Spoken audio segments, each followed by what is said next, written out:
All right, we're pleased to have Kansas join us. We will get things started with an opening statement from Coach Self. Well, we're ecstatic that we're here.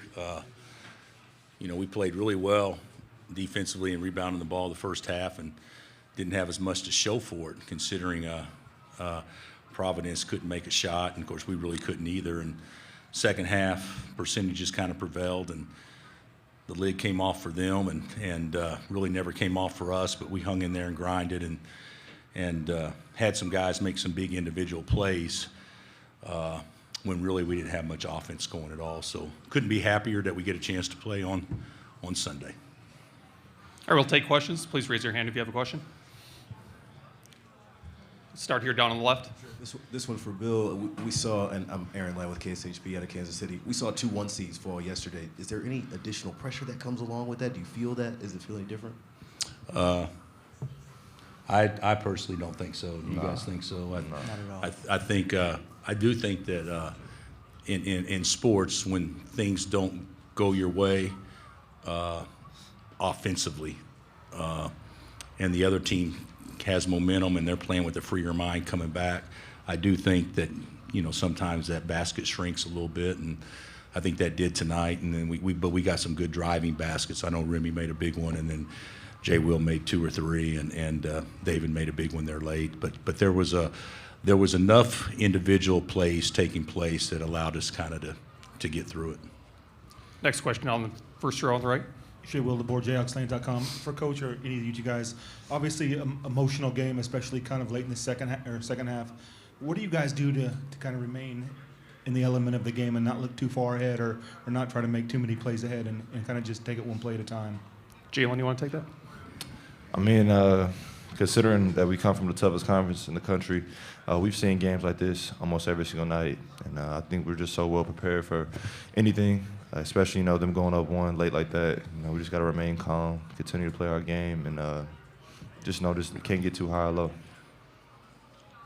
Go in the middle here in the front row. CJ Moore with The Athletic. One for Bill and then one for the players.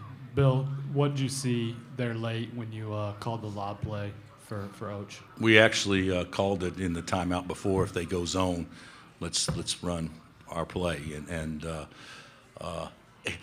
sometimes when you're really struggling and you got a guy that can go upstairs like that, sometimes that's the easiest basket you can get. So, and we've always liked throwing them, and they took away our back doors and our lobs all night long. But we caught them on that one just because it was probably unexpected. They switched to man. No, I think it was still a 2-3 zone. We screened the middle man, so I still think even though it may have looked different, we went ahead and ran it because we thought they were still in their 2-3. Guys, sorry, hot mic. What do you guys think when he calls a lob there just at that point in the game? I think they were probably expecting a high ball screen like that. Yeah. Remy, you want to take that?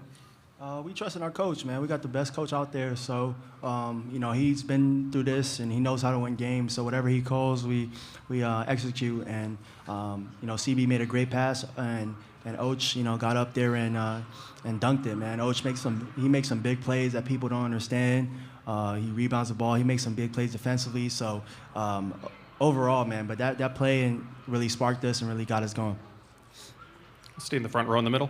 Matt Tate, Lawrence Journal World. Jalen, they get the 1-point lead, and it looked like you were determined to go get it right back. Can you just talk about your mindset at that point? I mean, I saw how excited they were getting. They were starting to talk a little bit, and I'm so confident in me and my team that I know that that fuels us just as much. So, and plus we never get rattled. Like I said, we've seen every single type of game, every single type of situation. So I'm just always confident in whatever comes our way.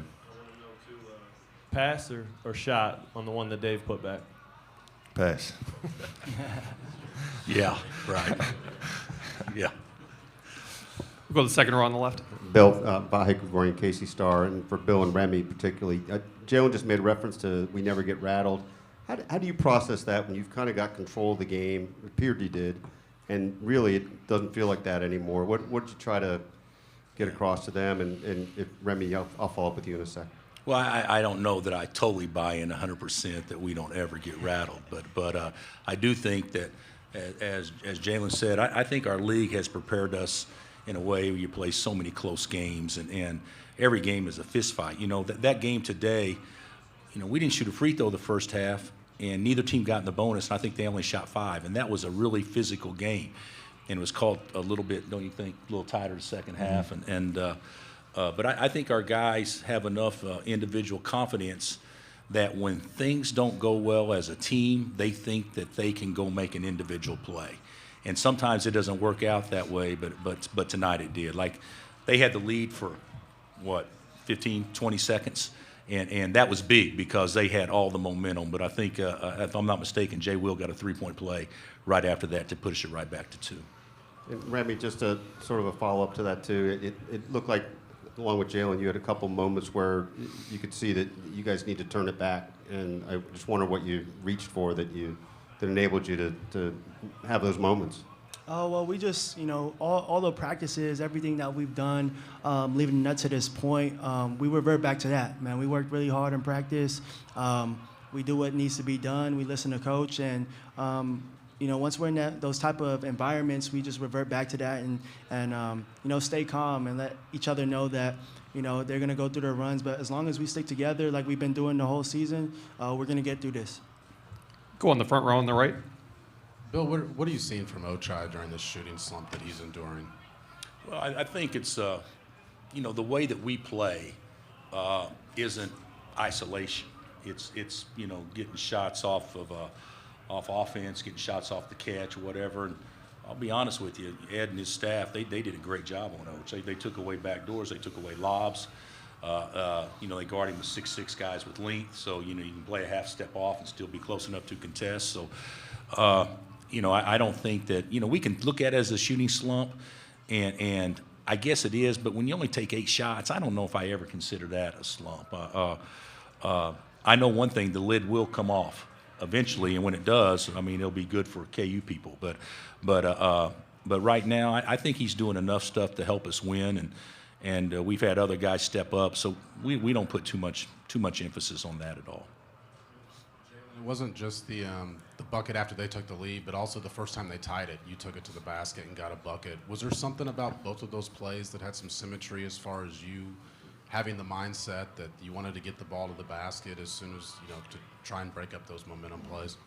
I think we just, you know, figured out that us getting to the cup, us creating contact and getting to the free throw line was going to be beneficial to us winning. And I just saw, you know, different gaps that I could get into and create a foul or, you know, create some type of action. So, you know, just within the flow of our offense, you know, finding those driving lanes, really. Go all the way to the back on the left.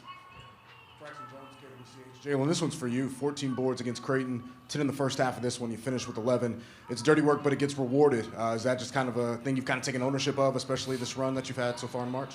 Yeah, I mean, we toughest team will always win. You know, I try to be the toughest guy on the court that I can be and also have the toughest team on the court. So I feel like with that mindset that we have, you know, chip on our shoulder, I mean, we'll be able to get through any situation like tonight.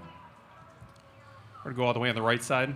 Yeah, Bill, Adam Rittenberg with ESPN. I just wondering how you feel about your defense coming out of this one. I know you were asked yesterday. It had been getting better. How do you feel coming off of this game? Well, I mean, we guarded today. We guarded. We had some breakdowns the second half. I don't know that you wouldn't have breakdowns the second half when you're kind of on your heels when they're coming back. You know, we gave up 44 points the second half. That's way too many. But overall, I think it's getting better. Our first shot defense was pretty good. They hurt us on the glass a little bit the first half, but I do think we're more connected defensively than we have been all year. Go to the second row on the left. Yeah, Jesse Noel, Kansas City Star. Bill, kind of building off of that, what did you think of Remy's defense in the final 3 or 4 minutes for you guys? I thought it was good. I wouldn't recommend fouling a three-point shooter at up 7, but I actually thought that Remy's defense has really improved as much as anybody's over the last 3 or 4 weeks, and you know, he's trying to do what we want him to do and pressuring the ball. And you know, the first half their offense was really starting high on the court. Second half not as high, but the first half is really high on the court in large part because of ball pressure. So I think it was good. I think that where we struggled was off the high ball screen the second half, and Durham was able to get downhill, and our bigs really didn't get up there and plug it very well. But give them credit, you know, he's pretty good getting downhill and so athletic. So that's something that we can certainly tighten up. Go to the front row on the right. Jalen, how big was Remy the first half? And Bill, comment please on David McCormick tonight, his performance. I mean, this is the second game in a row where he's came on in the first half, and I mean, just completely taken over. He's playing with so much confidence, and we love it. We love him playing like that, and we need him playing like that. And I mean, he's been able to save us out of situations when we need a shot late in the clock. I mean, he's able just to create his own shot, and that's something that not a lot of guys can do, especially at his speed. So we're just loving his confidence. And I actually thought David struggled tonight, but I also thought we wouldn't won the game without him. So, it's not how you start, it's how you finish. But, I didn't think he rebounded the ball or defended his position very well early. And he had the couple of touches in there that we came away with nothing that could have been points. But at the end of the day, he delivered for us when it counted. Go the aisle on the left side here. Hey, Coach. Earlier this week, Arlia Campbell at WIBW. Earlier this week, you talked about how you guys are trying to adopt the mindset of making your opponent play bad as opposed to focusing on, knocking everything down offensively. Both teams were in the 30s from the field tonight and in the teens from threes. Do you think your guys have adopted that mindset? Well, I certainly hope so, because that's how we're playing it right now. So I don't think I think the first half was about as well we could guard. So I told the guys at halftime, when another team shoots it like they shot it and how we guard them, only to be up 9, that's not a great sign. But we made them play poor. They made us play poor. But if the other team can't score, you're not going to lose very often. And even though we didn't guard them great the second half, I think the totality of the game, certainly that played to our favor. Got time for 2 more questions. We're going to go on the aisle on the right side. Yeah, Zach Boyer from the Lawrence Journal-World. Jalen and Remy, how comfortable do you guys feel winning these ugly games, especially when the offense isn't working? I mean, if it gets ugly and, it comes to defense and rebounding and playing like that, then if we win like that every game, I'm not really tripping. I mean, that's how it is. I mean, when everybody's good on the floor, you got 2 good teams, 2 good coaches, games will get like that. And, like Coach said, our offense is bad, but you got to make them play worse than us, really. Last one, front row. Bill and Jalen, you guys went at 14 a lot. You had Jalen going at 14 a lot. Was that in the game plan to attack him? And did you anticipate that Jalen would probably be the guy he'd be guarded? Well, yeah. Jalen started on him, and just naturally 4 versus 4. So I don't think our game plan was necessarily to attack a player. I think our game plan was more we need to get the ball to Jalen because he was the most efficient guy we had driving it downhill. I would just, like you said, with them playing the way they was playing, when we moved the ball and then I'm able to, get a closeout from the slot, I mean, it's kind of hard to guard, especially with how fast we're moving like that. So I just took advantage of, our offense and me finding different angles to get to the cup. All right, gentlemen, congratulations. Thank you for your time. Thank you.